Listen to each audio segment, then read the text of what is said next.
लगभग 90% किसान साथियों की गेहूं की फसल अभी 60 दिन से लेके और 100 दिन के बीच की ही होगी।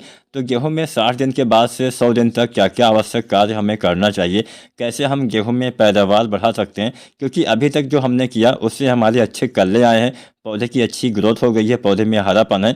अब जो हम करने वाले हैं उससे हमारे पौधे में बालियों का विकास, बालियों का निर्माण सही ढंग से हो पाए, हमारी बालियों की साइज अच्छी आए, बालियों में चमक बनी रहे, बालियों के अंदर दाने भी अच्छी संख्या में आए और बालियों की साइज लंबी और मोटी आए। इसके लिए कुछ चीज़ों का इस्तेमाल, कुछ सावधानियां, कुछ गलतियां नहीं करनी चाहिए। आज हम यही तमाम बातें आपको बताने वाले हैं। तो आज की ये पूरी वीडियो देखिएगा और चैनल को सब्सक्राइब नहीं किया है तो आप फार्मिंग विद SRJ चैनल को अभी सब्सक्राइब कर लीजिए। इस चैनल पे आपको खेती बाड़ी से संबंधित वीडियो समय समय पे देखने को मिलते रहते हैं। तो चलिए वीडियो स्टार्ट करते हैं। सबसे पहले बात 60 दिन से करते हैं।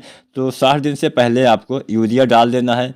इसके बाद मतलब 60 दिन के बाद यूरिया नहीं डालना है, इस बात का ध्यान रखना है। गेहूं की बुआई के दूसरे पानी जो आप लगाते हैं 40-45 दिन पे, उसके बाद में आपको 50 दिन तक यूरिया, या 55 दिन तक, बहुत देर हो गई तो 55 दिन तक यूरिया मिट्टी में प्रयोग कर देना है। इसके बाद हम यूरिया नहीं डालेंगे। यूरिया के साथ साथ कोई भी खाद जो हम मिट्टी में डालते हैं उसका इस्तेमाल नहीं करेंगे।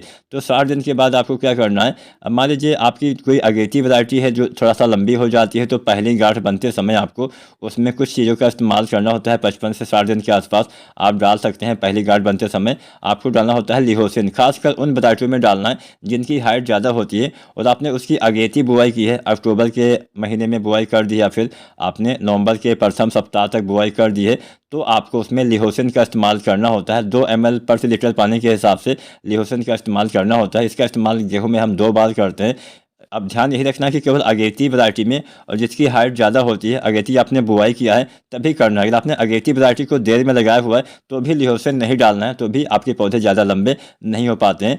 तो खासकर मान के चलिए 5 नवंबर या 7 नवंबर तक अगर आपने गेहूँ लगाया है और अगेती वैरायटी है तो आपको उसमें लिहोसिन 2 ml प्रति लीटर पानी के हिसाब से पहली गांठ बनते समय आपको पहली बार डालना है और दोबारा से झंडा पत्ते निकलने के आसपास, गबोट अवस्था के आसपास आपको इसका इस्तेमाल करना होता है। अच्छा फ़ायदा आपको तब मिलता है। सभी वैरायटियों में आपको लिहोसिन डालने की आवश्यकता नहीं है, इस बात का आपको ध्यान रखना है। खासकर पिछेती या देर से बुआई की है तो बिल्कुल भी मत डालिए, चाहे कोई भी वैरायटी हो, चाहे जितना लंबी वाली वैरायटी हो। बाद में बुआई करते हैं तो उसकी हाइट ज़्यादा नहीं होती, इस बात का ध्यान रखिएगा। तो यहाँ पे किसान साथियों आपको क्या करना है, 65 से 70 दिन की अवस्था में हम गेहूं में तीसरा सिंचाई करते हैं। इसी पानी के आसपास हमें कुछ खादों का इस्तेमाल, मतलब गबोट अवस्था अपने फसल के हिसाब से आपको देखना है। कहीं पे जल्दी, मतलब कोई वैरायटी में जल्दी, जो जल्दी तैयार होती है वहाँ पे जल्दी भी आ जाती है, जो देर से तैयार होती है वहाँ पे थोड़ा देर से भी आती है। तो गबोट अवस्था में पहली चीज़ आपको इस्तेमाल करना है NPK 05234। इसके प्रयोग से आपकी बालियों का विकास, बालियों का निर्माण बहुत ही अच्छे से, बहुत ही सही ढंग से होता है। तो 05234 कितना डालना होता है, 1 किलो से लेकर 1.5 किलो प्रति एकड़ के हिसाब से आपको प्रयोग करना होता है। NPK 05234 डालने से बालियों की साइज अच्छी आती है, बालियों के जो हाइट है अच्छी आती है और उसमें दाने भी अच्छे आते हैं। इसके साथ साथ आप इस्तेमाल करिए बोरोन। बोरोन जो आता है 20% वाला, लगभग 100 से 125 ग्राम प्रति एकड़ के हिसाब से आप इस्तेमाल करेंगे तो अच्छा लाभ मिलता है। जिन किसान साथियों ने गेहूं की फसल में जिंक का प्रयोग स्प्रे विधि से किया हुआ है तो दूसरी बार जिंक आप इस अवस्था में डाल सकते हैं। पहली बार पहले पानी के आसपास और दोबारा से आप चाहें तो बालियाँ निकलने के बाद भी अगर आप जिंक का इस्तेमाल, मतलब बालियाँ निकलने से पहले अगर आप जिंक का इस्तेमाल NPK 05234 जब डालते हैं तब करते हैं तो आपके पौधे में भोजन सही से बनने से बालियों का विकास और सही ढंग से हो पाता है। तो अगर आपका थोड़ा सा बजट है तो आप डाल दीजिए जो आता है जिंक 12% वाला 120 ग्राम।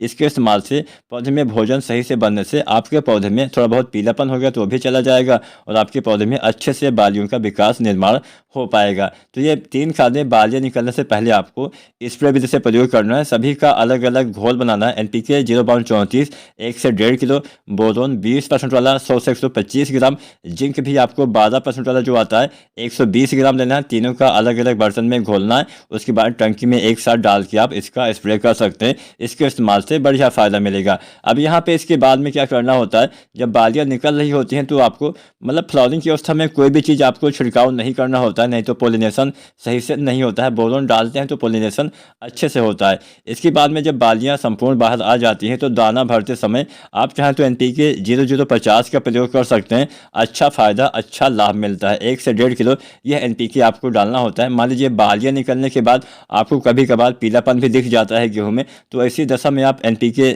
0050 की जगह पे NPK 13045 भी डाल सकते हैं। तो भी आपको थोड़ा बहुत अगर पत्तियों में पीलापन है तो नाइट्रोजन की पूर्ति होने से वो पीलापन चला जाता है। बस एक बात का ध्यान रखना है कि नमी आपको इन अवस्थाओं में, खासकर जब बालियों का निर्माण होता है और जब दाने का भराव होता है, तब पानी की कमी नहीं होने देनी है, इस बात का ध्यान रखना है। हल्का हल्का सिंचाई करके भी आप नमी मेंटेन रख सकते हैं। उम्मीद है आज की जानकारी, आज की वीडियो आपको पसंद आई होगी। वीडियो जानकारी अच्छी लगी है तो वीडियो को लाइक शेयर करें, और चैनल को सब्सक्राइब नहीं किया है तो फार्मिंग विद SRJ चैनल को सब्सक्राइब करके बेल आइकन दबाएं। कोई भी सवाल हो तो आप कमेंट भी कर सकते हैं। वीडियो देखने के लिए आपका धन्यवाद।